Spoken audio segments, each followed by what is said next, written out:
Hello everyone, welcome to CEU School of Public Policy. Thank you for joining us today. We have a great lineup. Before we begin, we want to test the sound to make sure you can hear us. So please let us know if you cannot hear us by writing into the text box whether or not you can hear us. We're going to wait just 10 seconds. Yeah.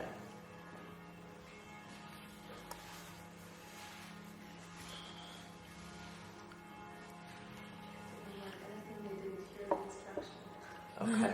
No writing. Okay. Yes, they can hear you. You can hear us. Excellent. Great. So my name is Edward Brannigan, and my colleague Kati Horvat will be joining us as well. She's Oh yes, wait a second. just joining. Here I am. Hello. And our current MPA students, I will let them introduce themselves very shortly. Before we begin, I just want to tell you the format. So thank you all for sending your questions to us. We have all of them right here on our list.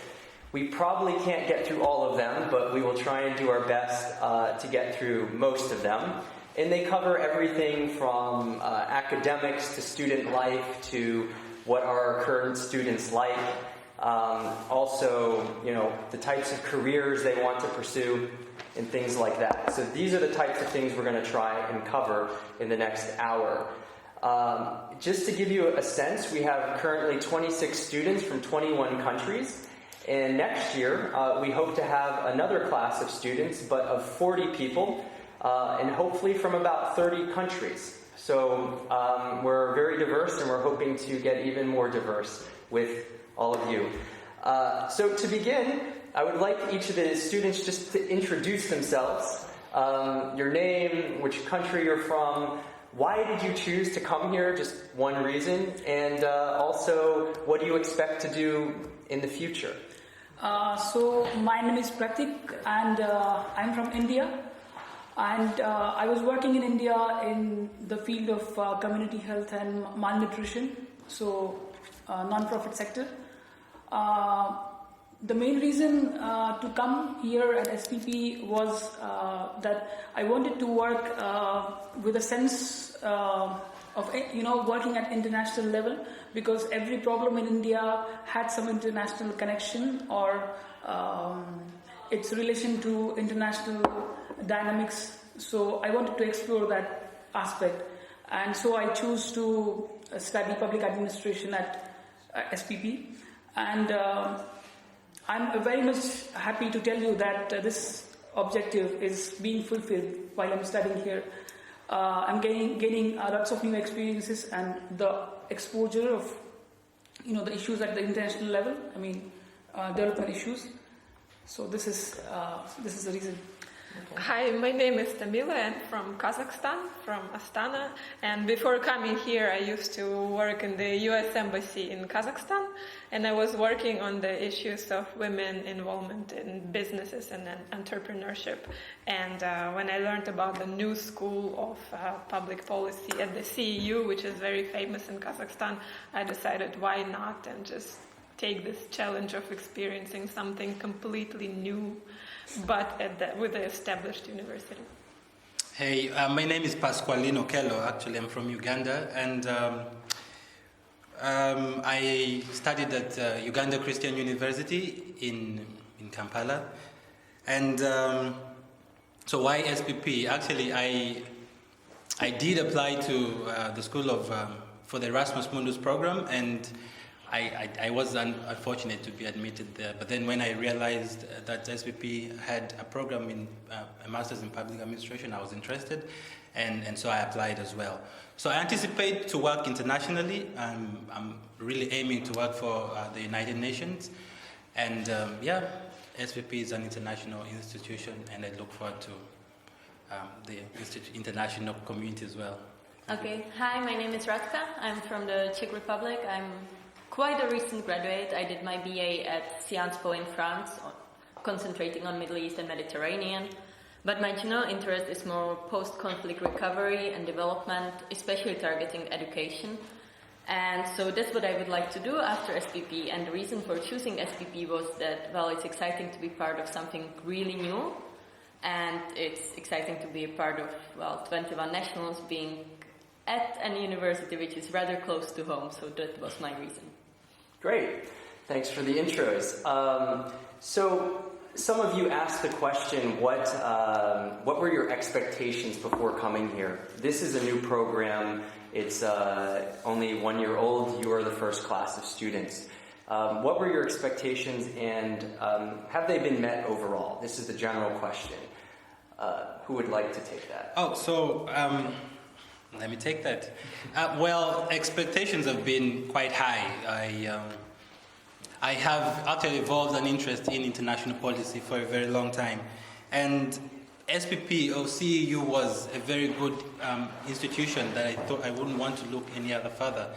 And so all over these few years after my graduation, I was trying to look for further studies, and there was no any other option but SPP and CEU. And so that actually gives you the reason why I applied for the Erasmus Mundus program, a track that would start at SPP, at CEU, then maybe to York or to any other programs after that. But unfortunately, I wasn't taken in. But, CEU was introduced to me by my uncle, who studied here in 2009. And I felt it was a very interesting institution, very diverse, bringing in people from all aspects of life, from all walks of life, sharing their experiences, and as well sharing their contributions towards a better world. Okay. Yes? I also wanted to add that even though the CEU is very famous in Kazakhstan and the graduates of CEU are very well employed and like in high positions, I was thinking that, wow, SPP is such a new project. And first of all, I checked who are the professors, who would be the resident faculty of this SPP, to see what would be the quality. And I was greatly and amazingly surprised when I first met the professors that were teaching us governance, economics, and certain electives. And you would be amazed by the quality and professionalism of the resident and visiting faculty. Okay. How would you describe the environment at SPP? This is another question, and I'm going to add, just give me 3 adjectives to describe it. How about you, Radka? Well, I think it's very open-minded, meaning that there is always space for discussion, like within the class, but also outside the class, which is, of course, related to the other adjective that you've already heard and read 1,000 times at our webpage. We are very diverse. So it means that the discussions get kind of profound because you have experience of people coming from Uganda, but also people who work for the civil sector in countries such as Pakistan. So that's the second one. And the third one, well, challenging, because after all, this is a prestigious academic institution, so you just cannot expect to, swim in the waters and enjoy your time all the time. But, you have to sit down and write the papers at some point, and the teachers make sure that you actually produce quality papers, so count on that as well. I would like to answer this question by saying that it is really challenging. I just repeat the adjective, but challenging because before every class you need to read and exactly read the material, and also prepare yourself for asking questions, analytical questions, and it is demanding in terms of assignments or the papers that you write. You need to think and write, not just copy or, you need to think and write. So it is challenging, demanding, and it is also makes you empowered to ask questions to the professors. So in that sense, it is really good. So. Okay. Why don't we get more specific? Some students asked, what were some of the most challenging courses you've taken so far? Yes. Tamila. So, of course, it all depends on what your priorities are, what you have been studying before, if you have worked in what sector you've been working. But I think the general consensus was that the most challenging so far were the statistical methods, qualitative, quantitative methods. Now we are currently working in the paper on ethics, which is due by midnight, and this is very challenging. And for some people, maybe economics, if you didn't have any background in the economics. And maybe one more was international law, which was taught by a professor who was teaching at the same level at Harvard Law School. And so we didn't get any slack or credit for not taking law classes before. But it was a very interesting class, challenging just because of the timetable. But I think for you it's going to be a little different. Okay. Yeah, she said it all. Okay. Can you tell us though, what is a typical day like here? Students or accepted students are wondering, do you have a lot of free time? Are you in class all day? Are you writing papers? Could you describe a typical day? Yeah, well, the good thing is that CEU classes usually start at 9 or even later. So if you are not an early morning person, you are good to go. Unless you live at the dorm, because that takes like an hour to get here. But you can read on the train to get here. So if you are wise with using your time, you can have some free time. Of course, as you heard, you need to read, you need to write for the classes. So this again depends on what kind of institution you studied before, or whether you have worked for the years before, because you need to sort of adjust to this student life routine, that there are assignments, that there are deadlines. But then again, it doesn't mean that we are just like sitting in the school all the time. We attend the conferences at school, of course, which is another thing which we widely encourage, because it's amazing and you meet interesting professionals from every field. But if we move away from the school, we go out, right? I mean, at this age, what else would we do? So we go out because Budapest has pretty good nightlife scene. People who have some religious backgrounds, obviously, continue in the religious activities they do, like going to a church on Sunday or any other temples of their beliefs. We are trying to escape from the school for lunches, like having a lunch in the park when it's such bright and sunny weather as today is. And in general, I think it really depends on how you get your timing right. And if you get it, you can enjoy quite a lot of what Budapest has to offer. Which I definitely, a lot of you guys will get it. Okay, let's not get to Okay, that. so I'll ask just 2 more academic questions, and then we'll go maybe into the practical parts of the curriculum, and then life in Budapest. The next one, can you tell me what was your at least most enjoyable or rewarding class, course, academic experience so far? So, yeah, if go I ahead. can take that, then, as I have told you, we had classes by very outstanding professors, but I think all of us, actually, all 4 of us, we took a course, democracy assistance, by Professor Thomas Carruthers, who is also a vice president for research at the Carnegie Endowment Center in Washington D.C.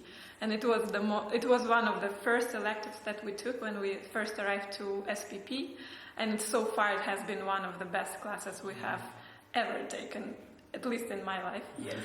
And of course, one of the great aspects of studying here was also the leadership labs. SPP invites really great and outstanding professionals who are not only so they have very great professional achievements, experiences, and they would share with you the practicalities.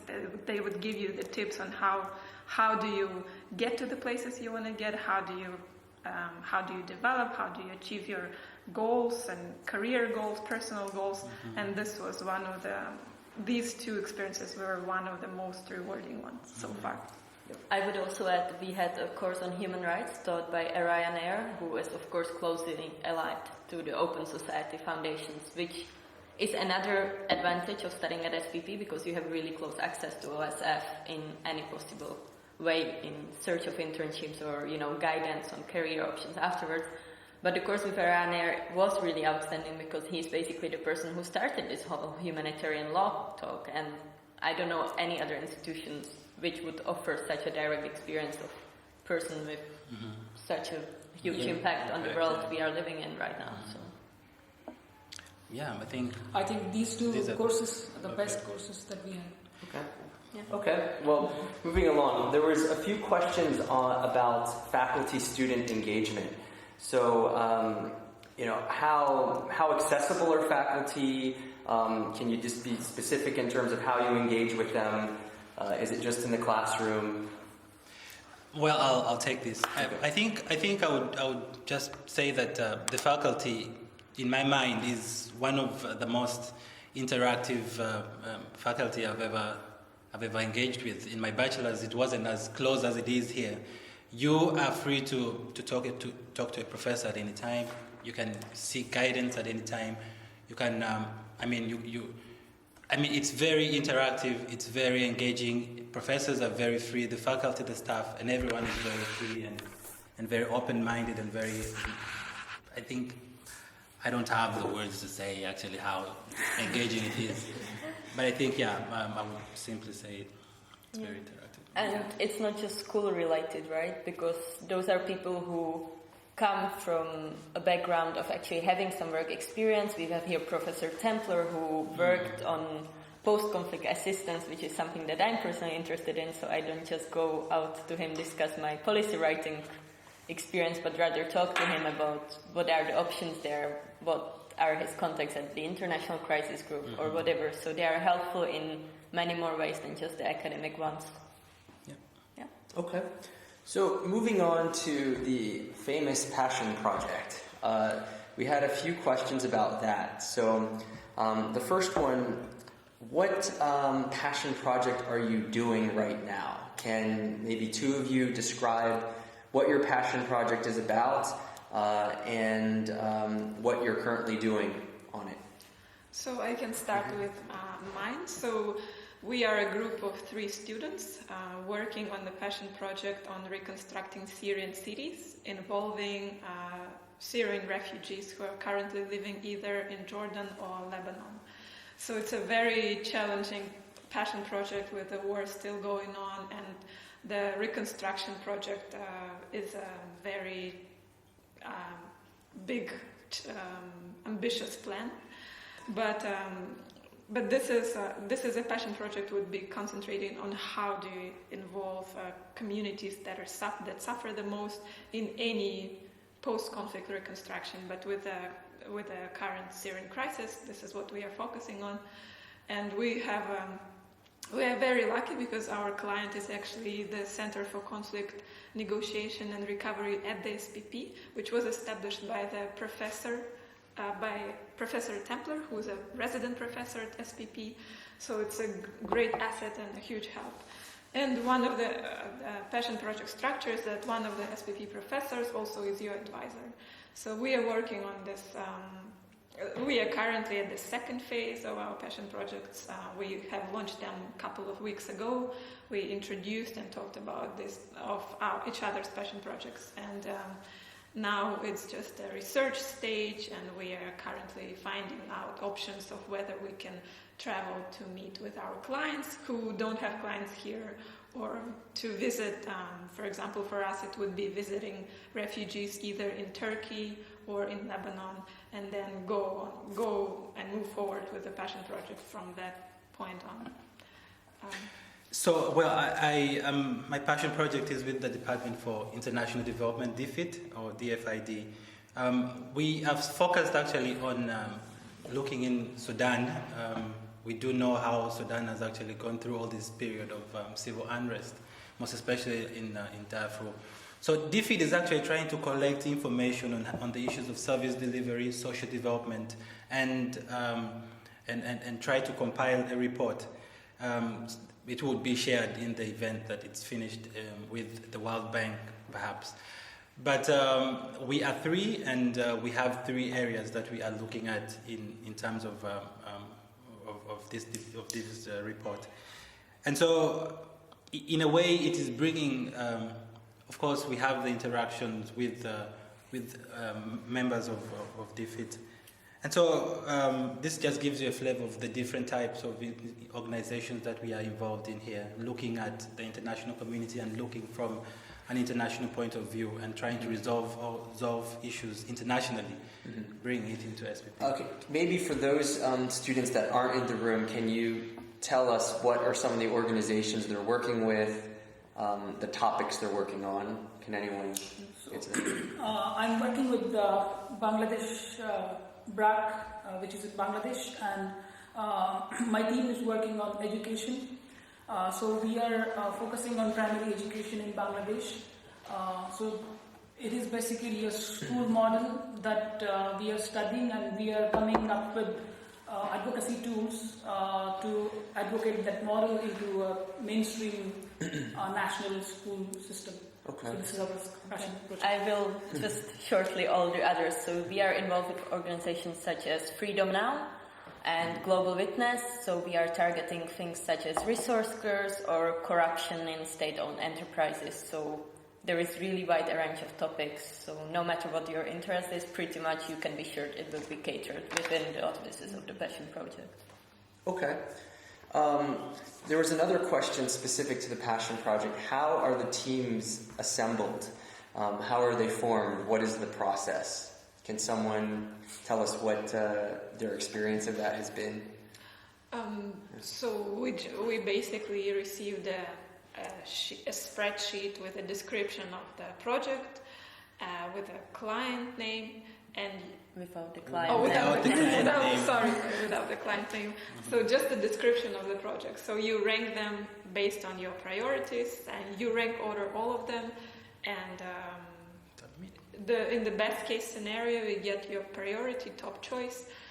If not, then the staff will try to accommodate your interests according to the second best option, third best option, and this is how the teams are assembled.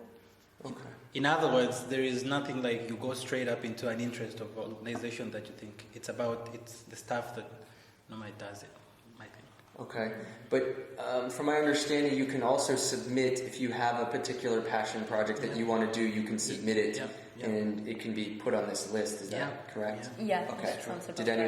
Do you know of anyone who did that? I think Attila or Jeff. Okay. Yeah, Jeff. and Some of our classmates use the context they have from the work before, so Okay. there were some projects submitted by the students. Yeah.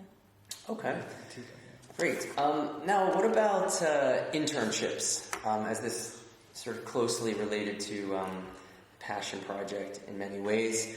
Can you tell us what, either some of you have internships already, you know what you're doing, or you're considering options? Can you just go down the line? Okay.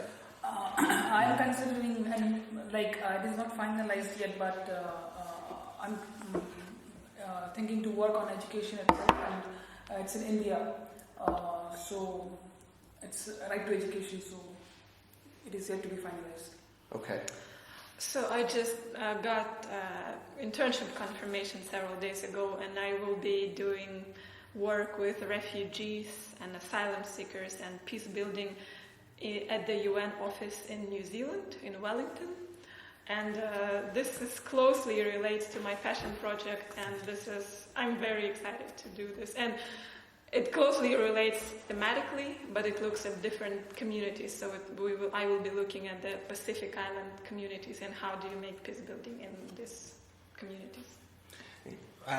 Unlike my colleagues, I am still anticipating.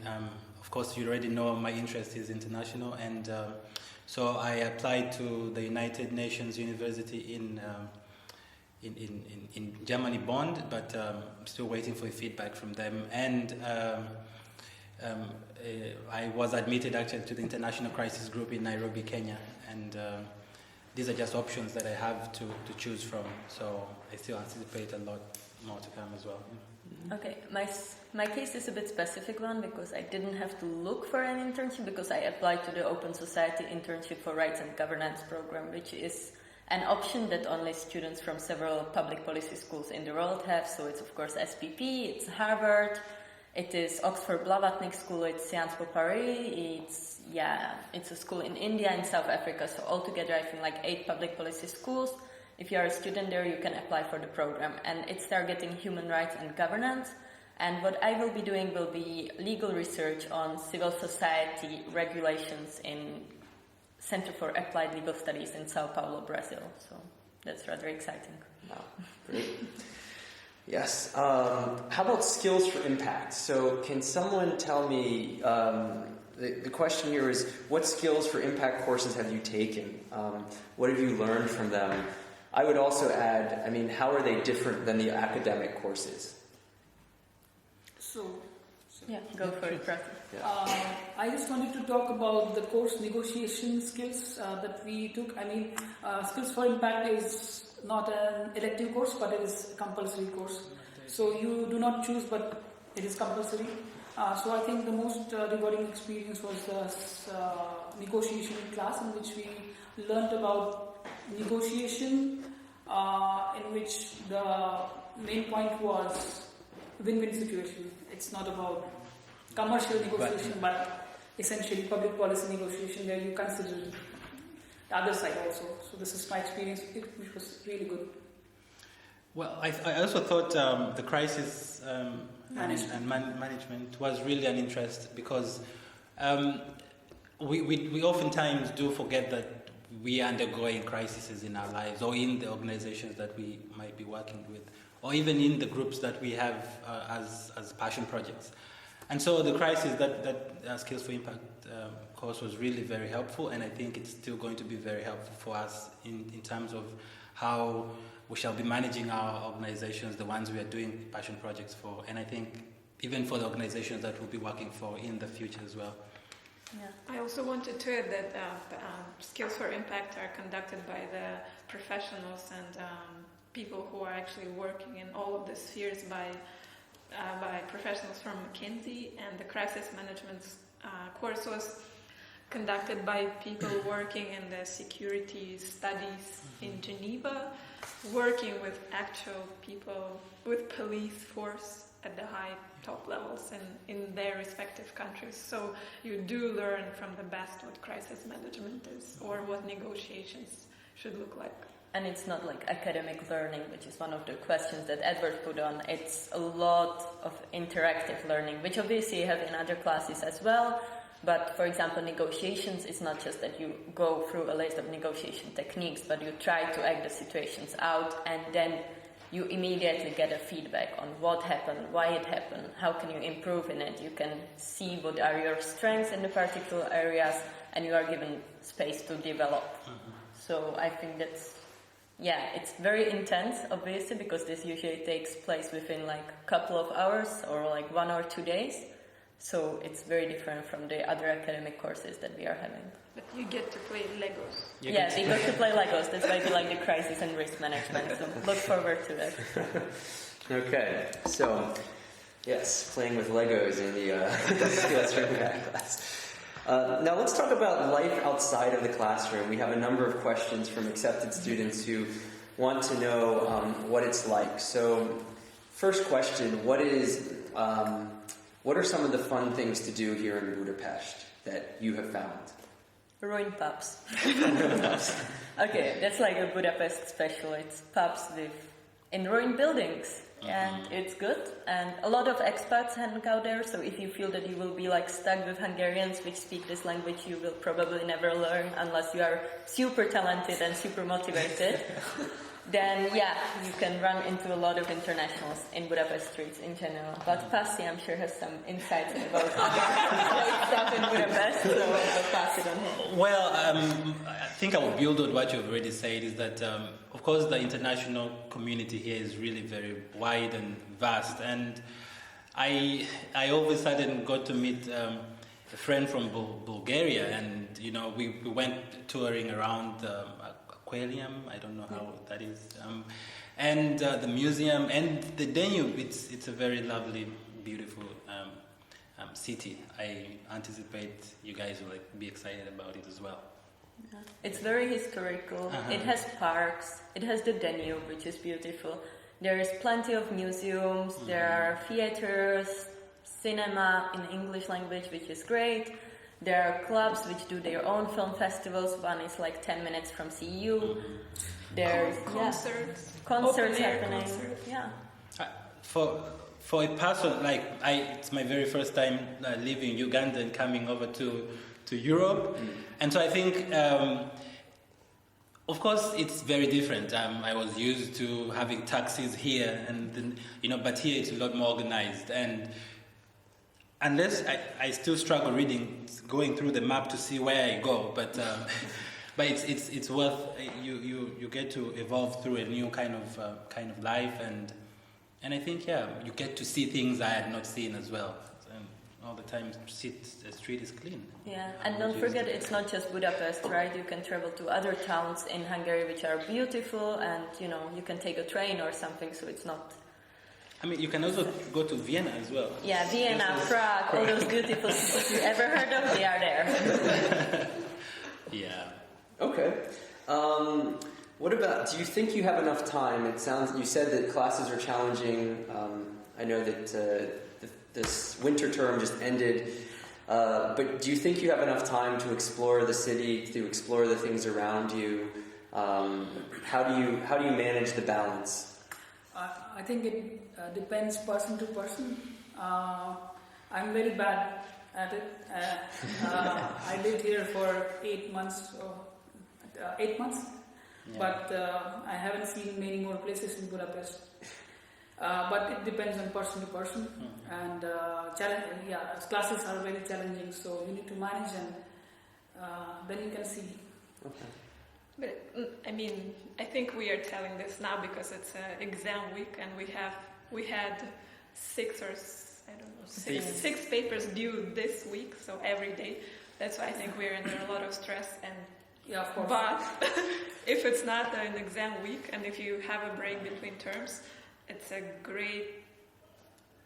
great balance of when you study, how much you study, and especially now you can go your readings in the park, and you will not feel as if you're in these four walls of the library.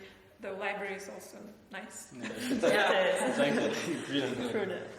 Okay. How about speaking of the school in terms of social activities? Are there any school or university organized activities to explore the city? Do you do this usually by yourself?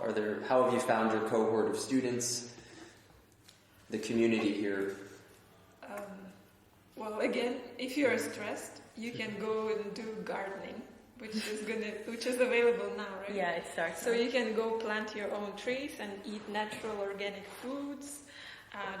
For example, tomorrow you can go, organized by CU students, you can go and cook meals for homeless people, which is also an activity. If you like helping, if you like doing charity work, this is one of the opportunities for you also to be engaged in the life that is organized by the CEU, not related to the academics. Apart from that, like in the beginning of the school year, we had a tour guide around Budapest, so you don't have to be scared that you won't see anything and sit directly at your desk and start with all those challenging courses, right? And if you don't have enough about that touring, there is actually quite well-established CEU hiking club, which takes you away from Budapest, which is also nice. And I'm sure all of you have seen this at the CEU webpage, but you can actually apply for your own club funding. So if you are, I don't know, a fan of Bollywood dancing or whatever, you apply for the fund, and you can have other students joining you on doing what you like. So yeah, the opportunities are rather endless in that sense. Depends on how active you are, what are your preferences. So. Yeah, also there is CU Sustainable Club, so they organize activities. Yeah, and they deliver you local vegetables. Yeah. So if you are organic and bio person, that could be catered for as well. Okay. What about in terms of living? So some people live in the dorms, others live outside the dorms. So can I have someone who lives in the dorm tell us what it's like, and then also what it's like living outside the dorm? Any recommendations for the folks here on the line? Well, I can speak for the dorm since I live in the dorm.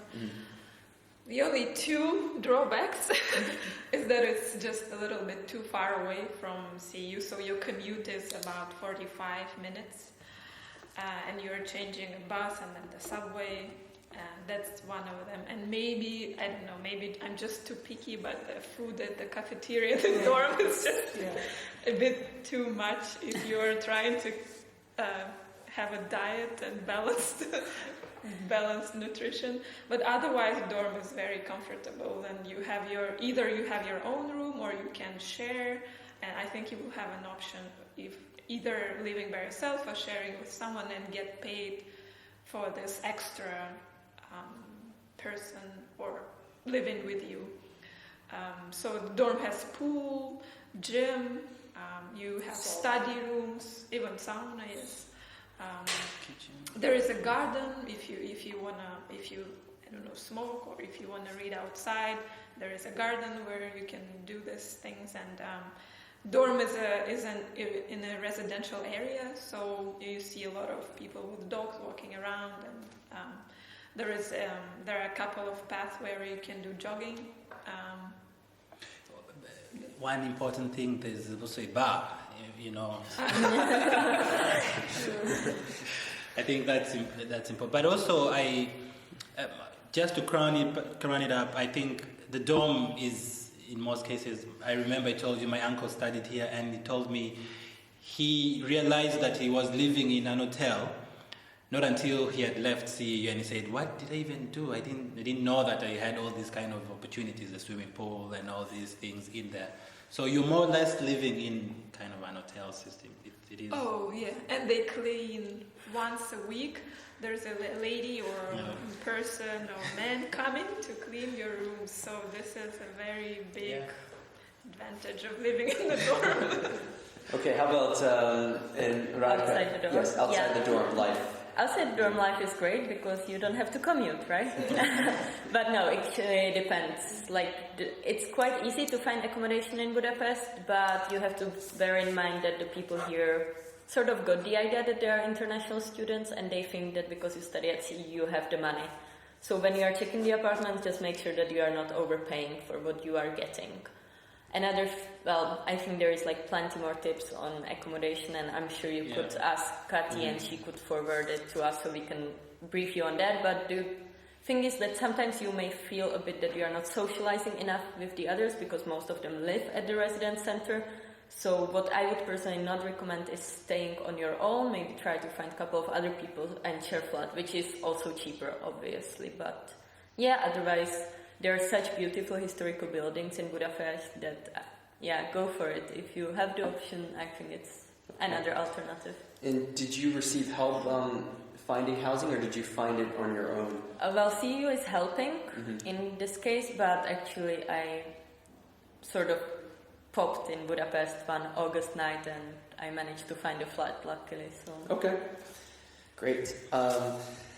Good. So before we start taking some of your questions online, why don't we talk about careers? So what you expect to do? I mean, this is a professional degree program, so most people here are probably not going to be continuing to get a PhD. Some may, others may not. But what are your aspirations? Where do you see yourself in the future? Do you want? Go past. Well, I already have mentioned that I'm interested in international kind of exposure. I look at myself working for an international organization. I would say the United Nations, maybe, or International Crisis Group. All these international organizations with a focus on Africa and looking at areas that have conflict and But as well, I wanted to kind of focus in Europe or maybe in another different country, maybe in America or in Europe, but as well when the focus is on Africa. Maybe that would be one of the things that I anticipate to do after the program. Yeah. Well, I think because I'm very passionate about my passion project, so it completely changed the course of my career aspirations now. And I think I would be very interested in working, and I think I'll try to be looking for a job somewhere in the company, in the organizations working with refugees, asylum seekers, and peace building and conflict resolution in ethnically diverse areas, and depends, maybe Southeast Asia, I think more.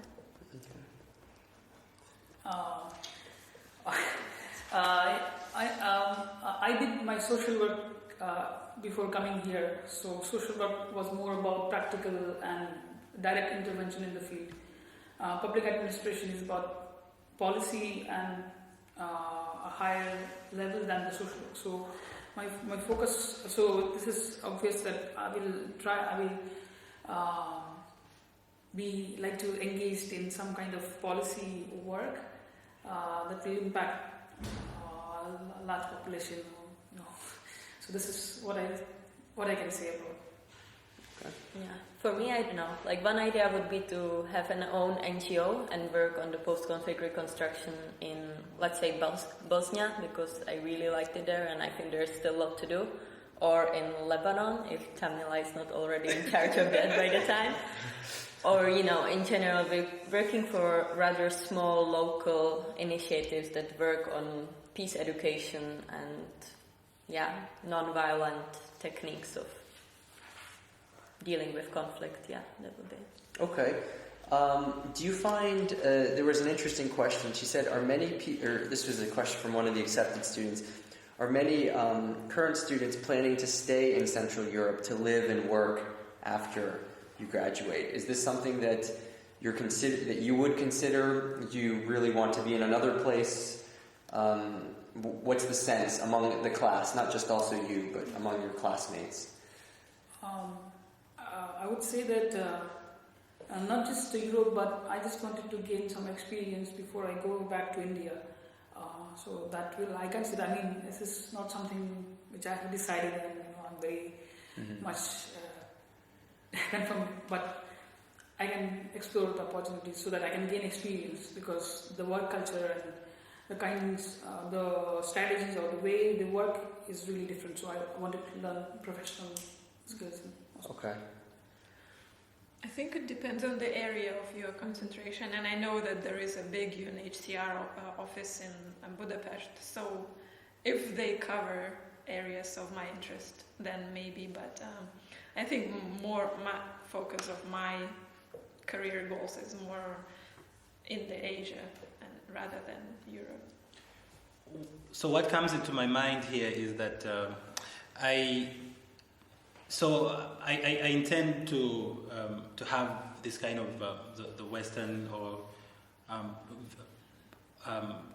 kind of going to all these kind of international countries, various countries around the world, so that I can have a flavor of the different ways and how maybe conflicts are handled, you know.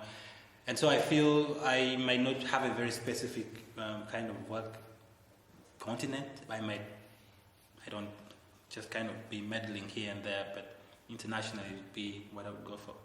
Yeah. Well, for me, I mean, I'm from Czech Republic, which is like 5 hours from Budapest, so it's definitely an option. I'm not sure it may be happening directly after SPP, but at some point in the future, yeah, I see that as a possibility. Okay.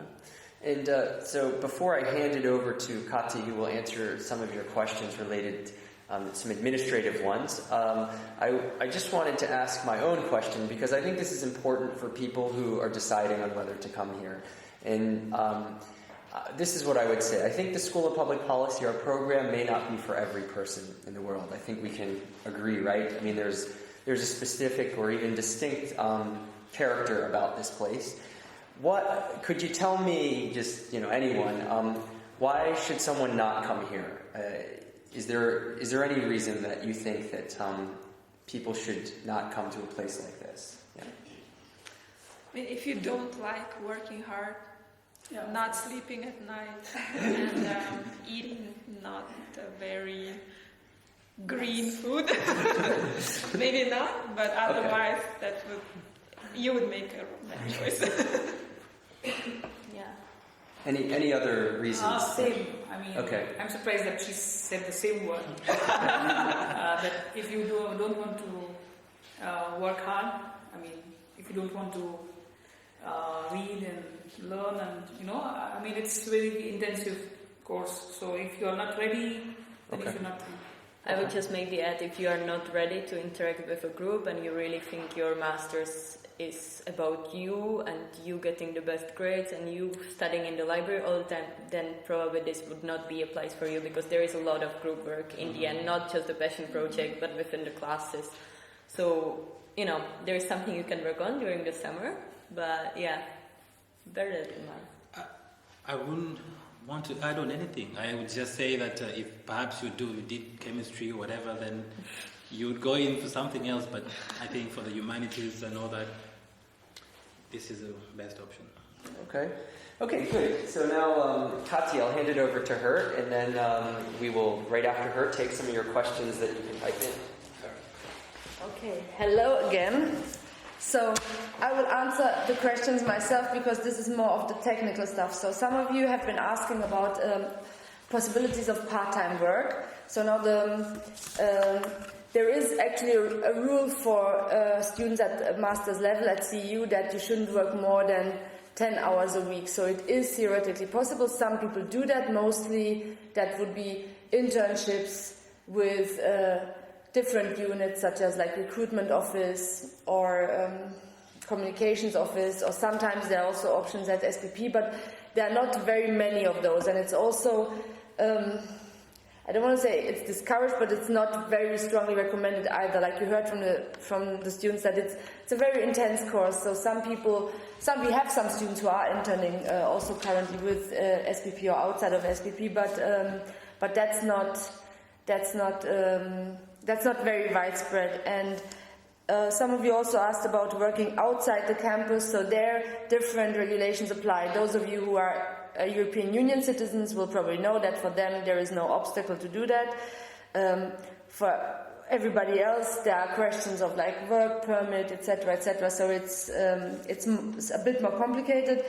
And also, of course, you would then have to have the type of job that allows for flexibility. So the schedule, you can't basically put together an individual schedule where you would have 3 weeks in a row that are free, or where you would have Monday to Wednesday free of classes and then Thursday, Friday class only. Everybody's nodding because that's so you're basically on campus most of the week. Like, of course, sometimes the course load is lighter. It also depends on when the visiting professors come in, but it's really difficult. So the type of work that one can do is basically if you have some I don't know, you do translations, you write articles, you do some online stuff or some research for maybe your previous NGO or stuff like that. That is something that's feasible. But to have like an actual job where you have to go to an office or whatever, that's more, that would be more difficult.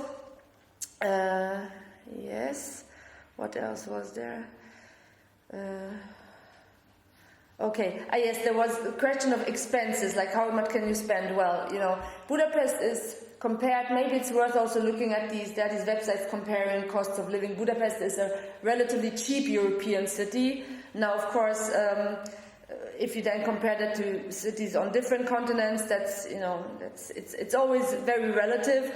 I think you can get, even when it comes to clothing, winter clothes, which for some people is an issue because some people come from places where that is not necessary. So I think you can, it can be very reasonably priced. You have a wide variety of shops. You have second-hand stores too. So there are very many. I think it's fairly easy to get around, but you tell me if I'm wrong about that. Of course, for those who like shopping, they're also well served. We are in the city center, close to several shopping malls, but that's a different story. And yes, there was a question about cost of living outside of the dorm. So here again, Budapest is relatively, I think, moderately priced, and it also depends on how much patience you have to find. So luckily, you can still find, and I'm saying that I moved to Budapest like 15 years ago, and I've lived in various places. You can still find relatively cheap accommodation downtown, so basically within walking distance of CU, in fairly nice areas, and especially if you share an apartment, I think you can get away with it really reasonably, and living in decent places. So it's not you don't have to live in some rundown whatever cheap place. So I think that's one of the advantages compared to many other university cities, that I think living is really affordable, and there are very many also online. You can find online very many agencies that help with renting apartments. But as Radka mentioned, there is at the beginning of the year there is a unit set up that actually helps with finding apartments. So that is also taken care of. Okay, was there anything else? I think that's all I had so far. Okay. Okay, good. So we will try to take some of your questions now. Given that it will be difficult to field you all online, we'll ask you to type your question into the chat box. I will read it, and feel free to for the students to answer the questions or copy. All right. We wait for you to ask us some questions. Yeah.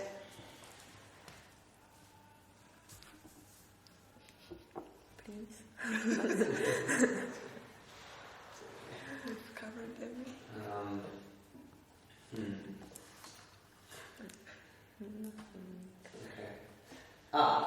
Okay, this is the question. Kati mentioned having a roommate was cheaper than living alone. How do you find a roommate? Oh, in the dorm. In the dorm or in an apartment? Is this in the dorm? Can you answer both, actually? Yes. Well, shall I take apartments the in the city. Okay, well, I live with my boyfriend, so it's great. But no, I think in general, especially if you live with CEU people, that's very easygoing. We know a lot of people from the Department of Public Policy who are doing that, and so far no complaints. Maybe because, well, maybe the neighbors complain because of the parties there, but, you know, in general, the roommate relationships seem to be working. Yes. And if I can mention that CEU has a Facebook page. Maybe some of you have found it already, or you got information about it from admissions office. So there's a CEU incoming student Facebook page where you can basically connect to any of the incoming students if somebody's from the same region as you are or whatever. And so basically already in advance people can start locating people that might want to share apartments. Also there are some people who would stay temporarily in the dorm at the beginning of the year and then team up with friends, like make friends, find people that they would want to share with. People would also post notes of like looking for a flatmate. Sometimes there are PhD students who already have an apartment and are looking for a flatmate. So this works, I think, relatively well and goes pretty fast to like establish connections. And it starts now basically through Facebook. And about the dorm, it was mentioned that in the dorm there is an option where you can stay with somebody, but I lived with somebody in the beginning, but the student residence manager at the dorm, Edina, she was telling that in the coming year it may not be possible to offer a shared room, so you need to check with the dorm resident. Yes, there are some. The dorm is undergoing some renovation works over the summer, so some of the things might be changing. But you will get information about that from the admissions office, along with the other documents that they will be sending you with practical information. Okay, we have a question from our friend Noridin from Bangladesh. She's asking, how challenging is this course for an engineering student, someone who has an engineering background? Well, I think we have Dustin from Canada who has an engineering background, and he decided to change his perspective on mining from not an engineer but a public policy maker or public policy analyst. So I think maybe it will be even easier. But if you're not accustomed to reading a lot, instead of looking at the schemes and graphs and writing a lot instead of just doing some calculations, then that might be a little challenging. I think she said the correct thing, that if you're not used to writing, academic writing, then you need to write papers, which is not like engineering papers or exams or mathematics. It is more about language, but there is academic writing department, so they help you in writing academic English, and also this is my belief that engineering students or students from mathematics, they have a certain kind of analytical mindset. So I don't think there will be a problem for you to learn this heavy concepts. So you can cope with that. I don't think there is a problem. Okay, great. We have 2 more questions about the dorm. Is it possible for students to cook for themselves in the dorm? And number 2, when can you apply to live in the dorm so you make sure you can secure a space before you arrive? So people cook. I do cook myself, and whatever you have, you can cook. But also you can have a fridge in your room if you want to. There are fridges actually that go for rent. So you get a fridge and you have your food stored in there. But also there is a main fridge or fridges in the kitchens that you can store your stuff in.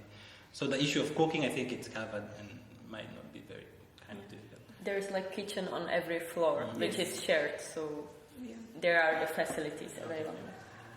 The other question was... The other question. How do you apply for the door so that you are sure you get the space? Well, Kati, that would be more your domain. Yes, well, that for those people who are accepted with a full or partial fellowship, they basically have a room by default. Everybody else can apply. That should also be included in the information that you receive from admissions office, because it's competitive, so space is limited there. So basically, it's a sort of lottery whether for additional people to be able to live in the dorm. And this also, it not necessarily happens. It can happen after students have moved in, because some of the people who are entitled to a dorm might move out, which frees up room, and so then there is this, like, as I said, this sort of lottery that they are organizing. But what I also, related that would recommend is for you to check the online orientation on the CU website. I will send you the link also by email later. So if you go to CU website, you will find I forgot my cheat sheet. So the CU website, there is one of the menu items is about student life, and then there is one item called online orientation. And if you go there, then you find everything from visas to cost of living to whatever places to eat around CU, etc. So there's quite a few information already available online. So it's worthwhile looking through that and see which of your questions will be answered in this online orientation.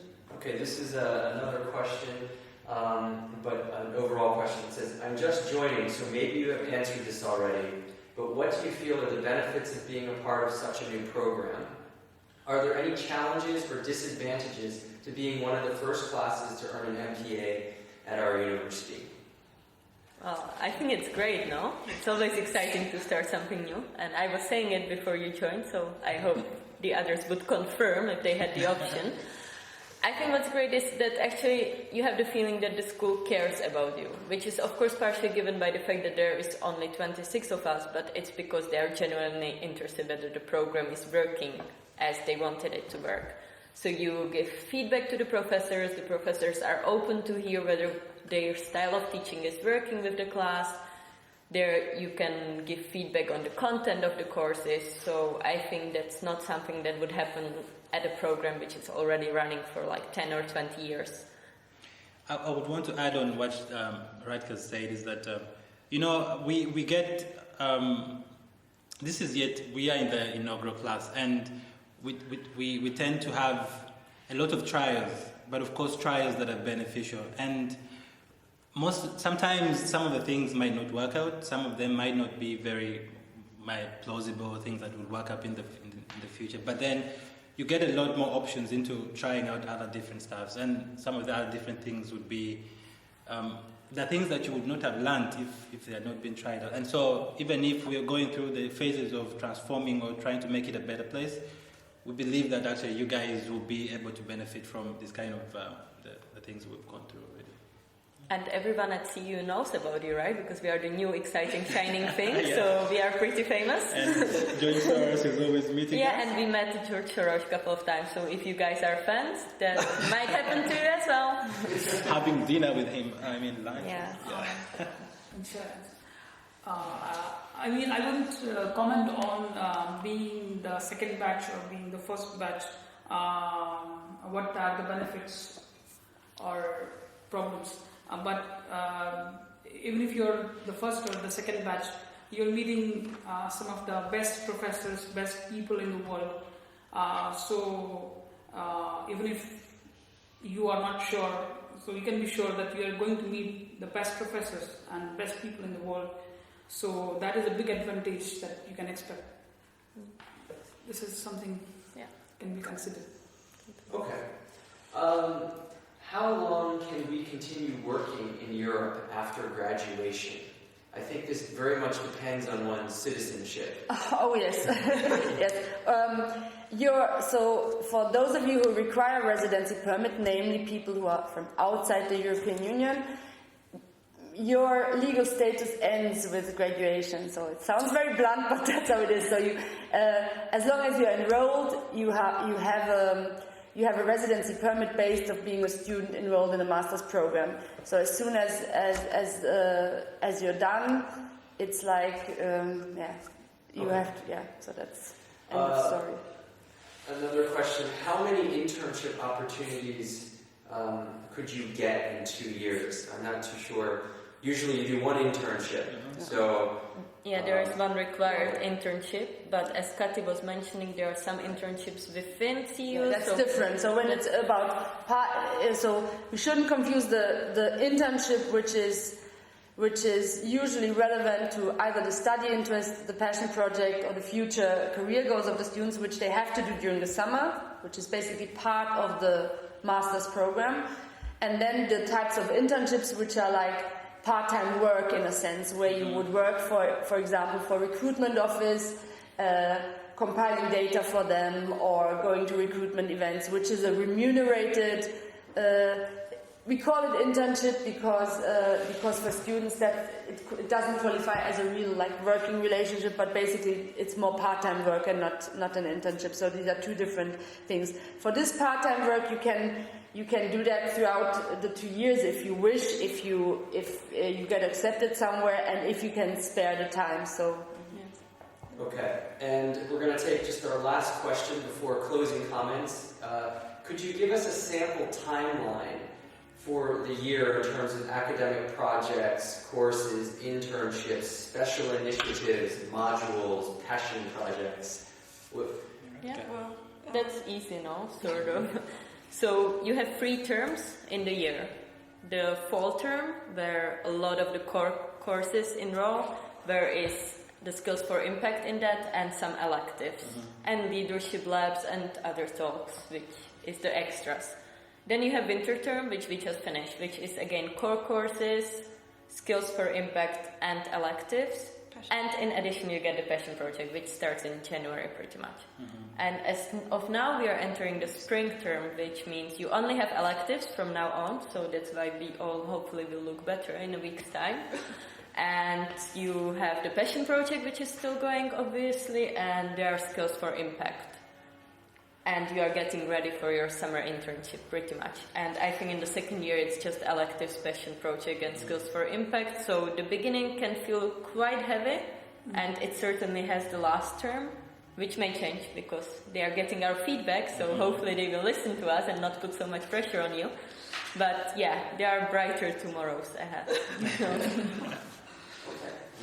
But that's for year 1 of the program. So the second year, just briefly, in the second year, the only mandatory elements are the passion project, which of course is continued, and then some SFI modules. But other than that, there are no more core classes. So basically, people starting from the spring term of the first year, they only choose elective courses. So year 2 will be basically a pleasure ride in that sense. Pleasure ride. All right, well, this is all we have. I'm just going to kneel down right here. So, do you guys have any closing comments? Anything you want to, any words of advice as these folks have time to decide on whether they want to come here? I mean, just, any insights? I think you already told us what the benefits of the program. Anything else we'll end it. Well, if you decide to come, get a lot of sleep in advance, eat a lot of food in advance, and then just come and enjoy. I think we are all looking forward to having you here next year because we've been kind of lonely in this building, so it's going to be fun having 40 people, 30 people around. And if you have any more questions, then I think you can ask some of us online. There is this Ask a Student, and I'm sure Pratik and Mia and Tamila are there, Pasi are there as well. I'm not sure. Well, some of us are there. You can pick your student, write a question, and we are usually very responsive. So don't be afraid to get in touch with us because we can help you in deciding to come. So Yeah. come. So you can always just use the SPP admissions email address that you know well by now to ask either questions directly to me, or I can pass them on to whoever else you would like to ask a question. And then just to repeat, so look for the CU Incoming Student Facebook page, because there you can connect with very many people from SPP but also from other CU units. And other than that, well, yes, respond to the letters that you get from admissions office. Great. Well, thank you all for joining us, and we will be in touch, I guess, on an individual basis. Thank you to all of you guys for taking the time. It's almost 7 o'clock actually here in Budapest on a Friday, so everyone's pretty drained, but time to go write a few papers and enjoy oneself for the weekend. But have a great weekend. Thank you, and talk to you next year. Bye-bye. See you next year. All right. How was it?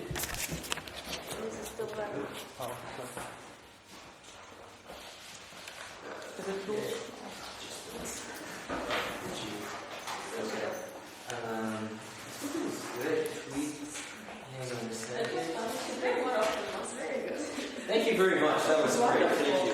That was. It's really hard when you can't see the folks, but I can see our one friend from Bangladesh here, and then. Oh, you did. Okay. So there was a bunch of folks here. And all these people, I feel already as if I know them. So when's the paper due?